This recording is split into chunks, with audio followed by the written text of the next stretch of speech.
Bonjour, ici Patrick Pierrat. Cet épisode du Balado InfoBref vous est offert par le service d'hébergement web Planet Hoster. Voici l'essentiel des nouvelles en ce jeudi 20 juin. Le Québec compte désormais presque 600 000 immigrants temporaires. Selon Statistique Canada, le nombre de résidents temporaires est passé de 560 000 au 1er janvier à 597 000 au 1er avril. Sur ce total, près de 190 000 étaient des demandeurs d'asile. Au 1er avril, le Québec hébergeait 52% de tous les demandeurs d'asile présents au Canada. Ottawa se prépare à prendre un décret pour protéger des caribous au Québec. Le gouvernement fédéral a annoncé qu'il entamait des consultations afin de mettre en place un décret d'urgence pour protéger l'habitat de 3 populations de caribous forestiers les plus à risque au Canada, celles de Val-d'Or, Charlevoix et Pipmoacan au Saguenay-Lac-Saint-Jean. De son côté, le gouvernement québécois promet depuis 2016 de déposer sa propre stratégie de protection du caribou forestier, mais il ne l'a pas encore fait. Le décret fédéral protégerait des zones considérées comme le meilleur habitat disponible pour les 3 populations de caribous. Il y interdirait plusieurs activités comme l'exploitation forestière et l'extension du réseau de chemins multi-usages. L'Ordre des chimistes du Québec défend la crème solaire. L'Ordre s'inquiète face à ce qu'il appelle des informations erronées et mensongères, actuellement propagées sur les réseaux sociaux par des influenceurs, qui affirment que les ingrédients de la crème solaire seraient nocifs pour la peau. Selon les chimistes, ces allégations sont dénuées de fondements scientifiques et elles peuvent mettre en danger la santé publique. En effet, les personnes qui s'exposent au soleil sans protection augmentent le risque de développer un cancer de la peau et de subir d'autres dommages causés par les rayons ultraviolets du soleil. La Russie et la Corée du Nord ont conclu un partenariat stratégique. Vladimir Poutine et le dirigeant suprême nord-coréen, Kim Jong-un, ont signé un traité de partenariat stratégique global lors d'une visite du président russe à Pyongyang, la capitale de la Corée du Nord. Poutine a précisé que ce traité prévoit une assistance mutuelle en cas d'agression de l'un des 2 pays. Il a signalé que la Russie avait une collaboration militaire avec la Corée du Nord, collaboration qu'il n'exclut pas de développer. Pour contexte, la Corée du Nord soutient l'offensive militaire russe en Ukraine. Selon le gouvernement américain, la Corée aurait fourni à la Russie des missiles balistiques et des munitions. Aux États-Unis, la Louisiane exige que les 10 commandements soient affichés dans les salles de classe.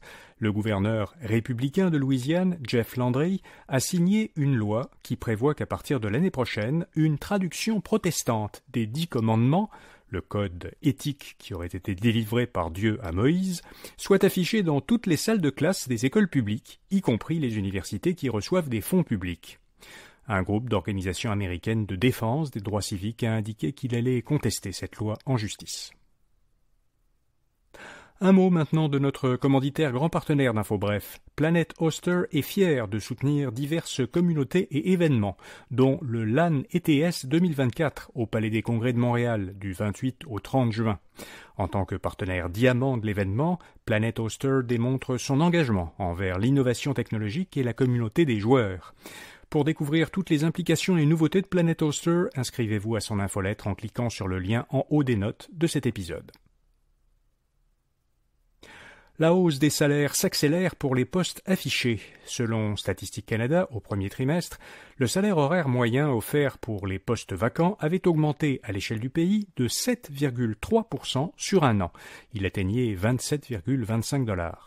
Le rythme d'augmentation annuelle était l'an dernier de 5,8% au 4e trimestre et 5% au 3e. Il y a donc une accélération.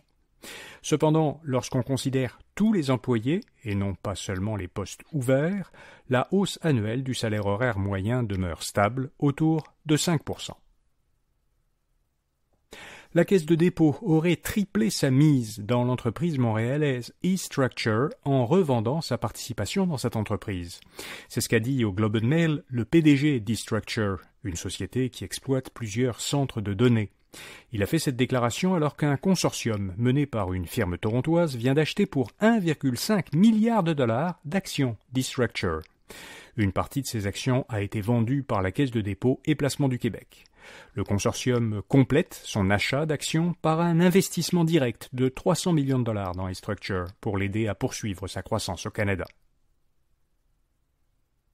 L'Autorité des marchés financiers a annoncé un partenariat de 3 ans avec l'Institut québécois d'intelligence artificielle de Montréal, le MILA.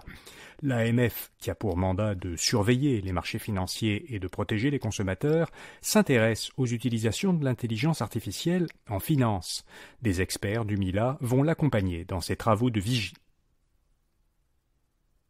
La Banque de développement du Canada prévoit 250 millions de dollars pour des entreprises de la diversité. La BDC a mis sur pied une équipe consacrée à l'entrepreneuriat inclusif. Cette équipe lance un programme de financement et de formation de 50 millions de dollars qui offre des prêts et de la formation aux entreprises majoritairement détenues par des femmes ou des personnes autochtones ou noires et dont le chiffre d'affaires est inférieur à 3 millions de dollars. Parallèlement, la BDC lance 2 nouveaux fonds de 100 millions de dollars chacun pour appuyer les entreprises dirigées par des personnes autochtones ou noires. Et puis Pentax ressuscite son appareil photo argentique. Pour la première fois depuis 20 ans, le fabricant japonais d'appareils photographiques Pentax va vendre un nouvel appareil argentique doté d'une pellicule. La société précise que le Pentax 17 produira des images avec des ratios similaires à ceux des photos prises par les téléphones intelligents. L'appareil sera lancé aux États-Unis et en Europe d'ici la fin du mois. Il coûtera presque 700 dollars. Ce Pentax explique que la popularité des appareils argentiques augmente rapidement depuis quelques années. La société estime que la croissance annuelle moyenne des ventes de ce type d'appareil dépassera 5% jusqu'en 2030. Voilà, vous savez l'essentiel. Bonne journée et à demain matin.